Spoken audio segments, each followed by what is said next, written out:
però quan els diu al dependent que ell dà una poma, el dependent s'equivoca i es dà una pinya. I li dona una pinya. Li dona una pinya. I quan Natasha es va dar compte, arriba altra vegada al supermercat i l'home li dà la poma. Li fa el canvi, no? Li diu, m'has enganyat, això no pot ser. Un aplaudiment, vinga. Sara, conta-nos. Era una chiqueta que va al supermercat a comprar una poma y el hombre le va a donar en compte d'una poma una piña. La chiqueta no lo sabía y cuando va a llegar a esa casa, Quan va arribar. cuando va a arribar a esa casa, va a descobrir que era una piña y es va sorprendre molt. Molt bé, és igual com el de Yara, val? I també ha sabut expressar-ho en valencià. Molt bé. Vinga, un aplaudiment. Què ens contes de la història? Que la chiqueta va al supermercat a comprar una poma para merendar. Per a? Per a merendar. Com es diria, xics? Berenar, per al berenar. Molt bé.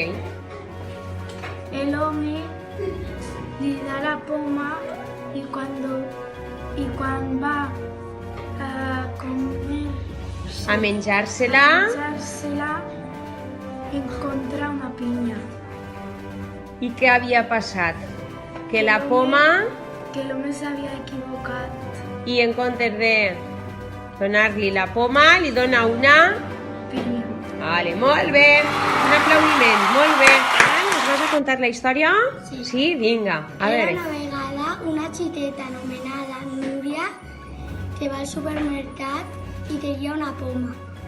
El vendedor le da la poma, Li dona la poma. va a la seva casa i mira en la bolsa i s'encontra una pinya.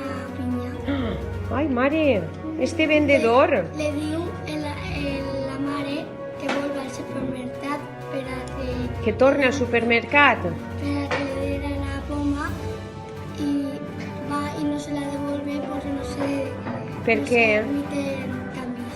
Ah, perquè no admitixen canvis.